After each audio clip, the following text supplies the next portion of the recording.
Hola amigas y amigos de Pensar al Margen, muchas gracias por sumarse a la discusión, al debate, al análisis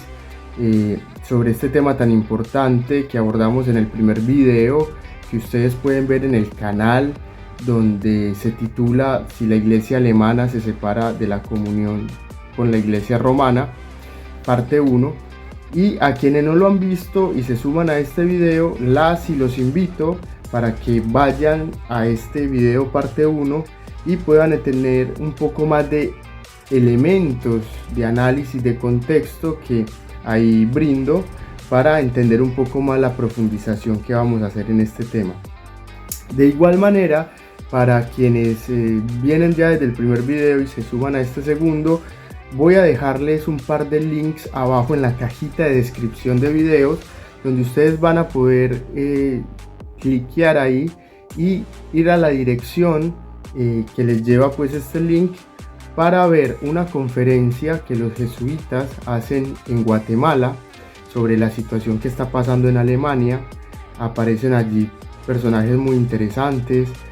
doctores en teología que explican bien lo que está pasando, sobre todo y antes que por reflexión teológica, desde su experiencia vital de ellos como alemanes allá en Alemania. Y el segundo link va a tener que ver un poco con lo que vamos a hablar acá, y es la conferencia conciliar que se hizo en Frankfurt en el 2012. Recuerden que yo en el video pasado les decía que ya en el 2012 Alemania estaba en un discernimiento y en una reflexión muy importante sobre el papel del Concilio Vaticano II en la universalidad y en la catolicidad de la Iglesia. Les decía también, retomando lo último del video anterior, que uno de los grandes teólogos prominentes que estuvieron al frente de estas conferencias, porque fueron varias en el 2012, sobre la reflexión postconciliar Vaticano II, es Hans Küng, que en paz descanse, ex compañero de Ratzinger cuando los dos eran muy jóvenes, consejeros, peritos teológicos, como teólogos en el Concilio Vaticano II, y que después cada uno toma caminos distintos cuando ya se hacen ancianos y demás. Bien, entonces vamos a comenzar un poco. El Concilio Vaticano II es, digamos, un órgano decisorio. Los concilios de hecho son órganos decisorios de reflexión, si bien, pero decisorios, donde asisten todos los obispos del mundo, y el Concilio Vaticano II se realizó en 1962 a 1965 en Roma.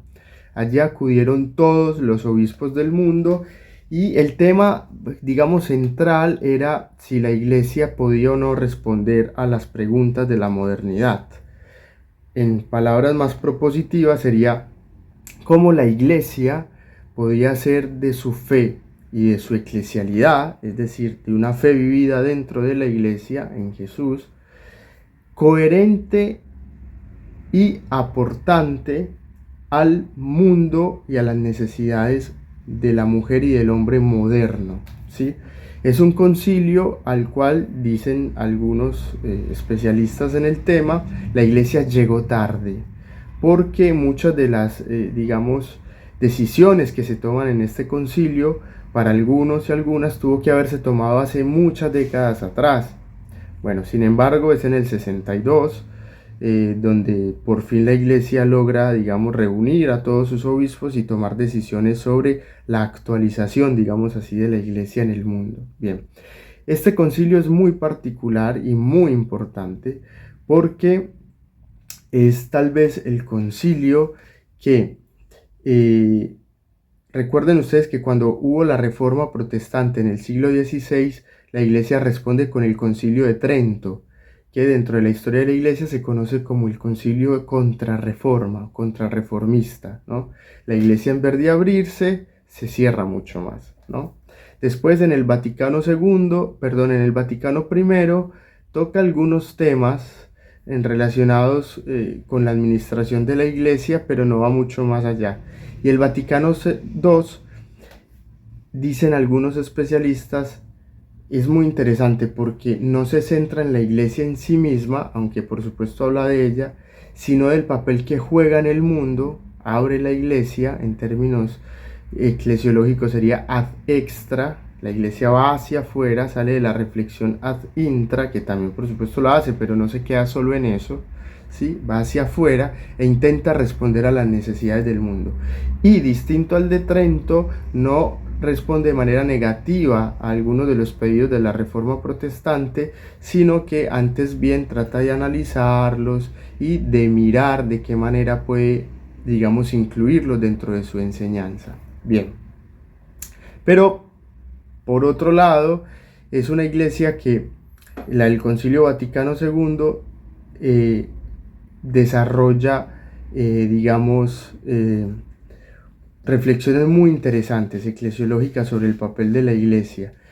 Recordemos, el Concilio Vaticano II tiene 4 constituciones, que es Lumen Gentium, Gaudium et Spes, Sacrosanctum Concilium y Dei Verbum. Las 2 primeras, Lumen Gentium y Gaudium et Spes, habla del papel de la iglesia al interior y hacia afuera con la sociedad. Sacrosanctum Concilium hace una reforma muy interesante de la liturgia, y Dei Verbum habla de la centralidad de la palabra de Dios de las Sagradas Escrituras, que es una demanda luterana y protestante. Recuerden ustedes que gran parte de la lucha del protestantismo era que todas los creyentes pudiesen tener la Biblia y pudiesen hacer una interpretación libre de las Sagradas Escrituras, estudiarla y profundizarla. Bien,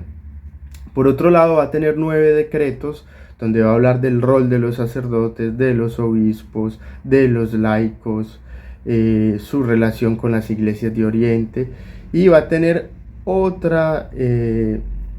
declaraciones que hablan sobre la educación, sobre el diálogo interreligioso, la relación del cristianismo y de la iglesia con otras religiones, y también de la libertad religiosa, que no va a condenar, ¿no?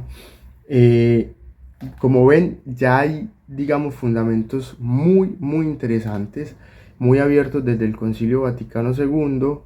para repensar a la iglesia. Bueno, ¿qué va a pasar? Este concilio, que es en el 62 y va del 65, lo comienza Juan XXIII, pero él muere a mitad del concilio y lo va a terminar Pablo VI. Bien, son los 2 papas, digamos, conciliares del Vaticano II, Juan XXIII y Pablo VI. Pablo VI, después del concilio, va a estar un tiempito y muere. Va a llegar Juan Pablo I, que dura unos días, y vamos a tener después el largo pontificado de Juan Pablo II y de Joseph Ratzinger como Benedicto XVI. Entre Juan Pablo II y Ratzinger suman más o menos 30 años digamos, de pontificado, y son los, digamos, sumando a los 2, porque hay en un análisis, me parece a mí, eclesiológico, para ver un poco por dónde ha transitado el magisterio posconciliar de la Iglesia del Vaticano II, pues hay que unir estos 2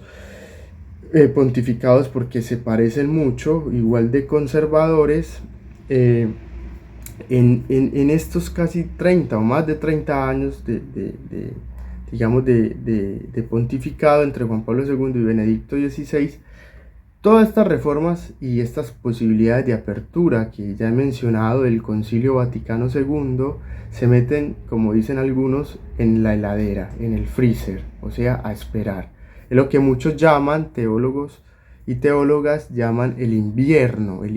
eclesial. Todas esas reformas, la posibilidad de tener otra comprensión de la iglesia abierta al mundo en relación con otras religiones, con otras iglesias, abrirse a pensar otros ministerios, el papel fundamental del laico, la formación de los laicos con la centralidad en la palabra de Dios, las Sagradas Escrituras,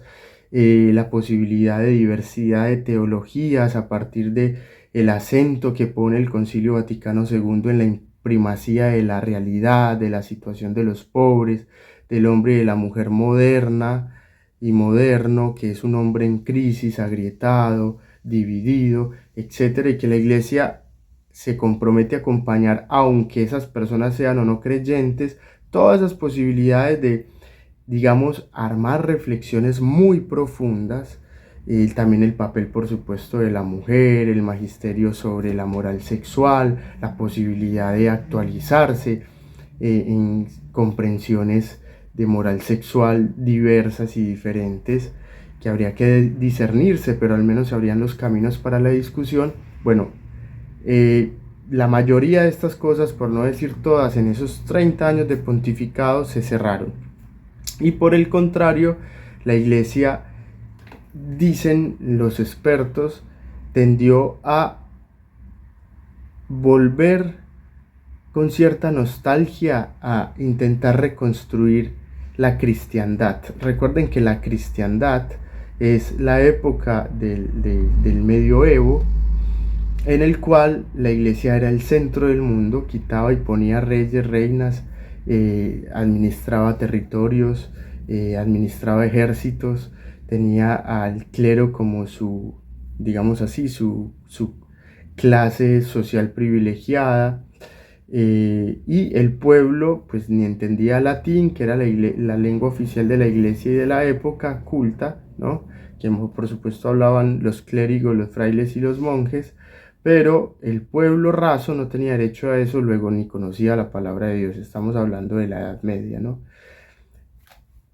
No con estas cosas, pero sí con aquello de que la Iglesia quiere volver a ser el centro de ella, volverse a ser, además de centro, el único camino de mediación hacia Dios, la única detentora de la verdad, y de encerrarse en sí misma, es a lo que los teólogos y las teólogas llaman el magisterio postconciliar Vaticano II, de Ratzinger y de Juan Pablo II, que con esta nostalgia de una iglesia fuerte, de una iglesia centrada en sí misma, de una iglesia cerrada a las reformas, de mucho hay que cambiar el corazón y poco las estructuras, con eso, digamos, todas estas reformas postconciliares que se pudieron hacer se metieron al freezer. Y para entender lo que pasa en Alemania en este momento hay que entender, es fundamental entender esto que acabamos de decir.